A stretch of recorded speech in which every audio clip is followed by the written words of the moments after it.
helps is not having a rigid structure.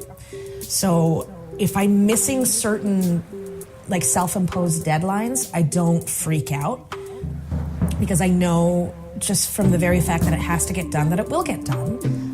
And it's okay if something takes a little bit longer because eventually something is not going to take nearly as long as I thought it would, especially something that I'm afraid of, where a lot of my procrastination can be very fear-based, where I'm scared because I get all like Marty and George McFly in it. I'm like, well, what if I do it and people think I'm no good? I can't take that kind of rejection.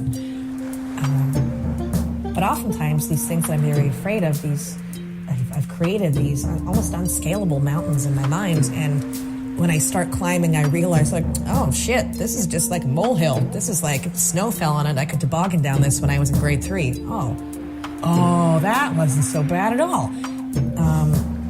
And that gets lifted, and then I'm freed up to do anything else that I would like to do. And I'm also invigorated by it. Suddenly, those things that are indeed mountains seem much more scalable. So for me, especially creative things, once the idea is completed to fruition, like I've talked about it with other people, is often like the later stage of that. But if I've had an idea, I kind of know what materials I want to work at. I can see what it looks like if it's a visual project. And I've spoken about it with other people because I'm so excited about it, and like that kind of back and forth feedback critical process has happened, which is often also the last stage of actually creating something. I don't actually end up making it because it's done. There's nothing left to do that's interesting to me except for hard work, and that's not at all interesting to me. I think when you really have it, when it's there and the impetus is there for creation, yeah, you want to get it out before it's gone, before that procrastination seeps in. And it's so easy nowadays, especially on the computer. That's why I like to go to places where there's no internet, so I don't get lost in a Facebook hole. Although now libraries have internet. Sometimes some coffee shops don't. Though that's hard because music is irritating for me for writing. And it used to be the library, but now you can get Wi-Fi libraries. But what were we saying? About is procrastination fear-based, basically? Oh yeah, and then so I think like when the impetus is there to the creative drive is there, then I think you tackle it, and I think it's easy. It feels so easy for me. Like, oh my God, how did I just pounded out that entire draft in a day and a half, and then you read it and you're unhappy, and then it's lost, and then you procrastinate.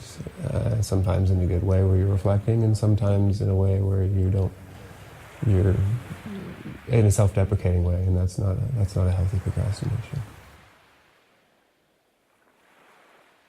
My mom has always been that kind of type A personality. She's the one she makes lists, makes schedules, get things done. I've learned a lot of great things from her. Like, I can plan a trip like crazy. Like, I'm so good at it because she was.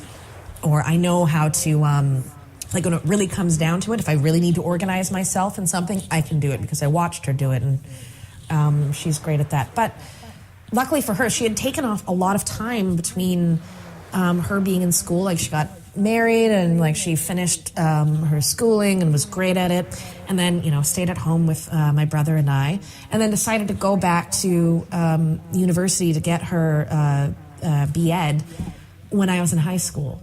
And so she had taken all of her life lessons with her as well. That's not a traditional path. And, it was great for her that she was able to do that. Okay, I'm not the one to boom, high school, university, grad school, or, going to OISE, going to, where I need to go, and then, getting it, and then there you are. And you your suitcases aren't full when you go to stay in this new place. You're going into a new environment, and you will have these variables you didn't know existed because you were so focused on the very specific equation that you were finishing. And that equation, of course, the end number as it is this job. But now there's a whole new language of math you have to learn.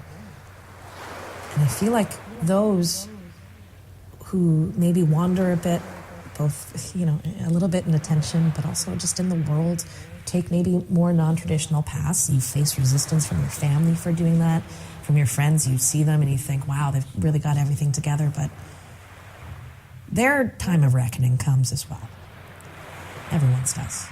There's no escaping it. You can't plan and organize and schedule yourself out of having to come to terms with who you are and what the world is. Maybe that's the one thing procrastinators don't procrastinate from.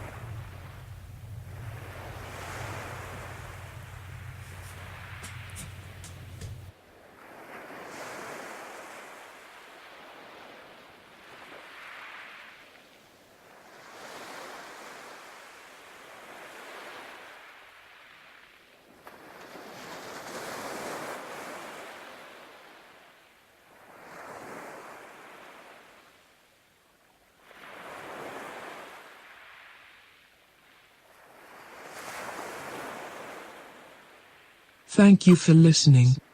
This episode's contributing voices were Colonel Spencer Evoy, Glyn Bowerman, Nancy Drew, Graham Isidore, Tom Arthur Davis, Lauren Gillis, and Kat Ledwin. A podcast like ours is only a drop in the greater ocean, and it's a challenge to reach new listeners. If you have been enjoying We Muse Aloud, please bring it to the attention of someone else that you feel would derive similar enjoyment from it. Like us at facebook.com/WeMuseAloud, on Twitter @WeMuseAloud, and share it with your social media family when you do. This episode is dedicated to the memory of Prince, an artist who accomplished so much, and did it all only when he was damned good and ready. Good.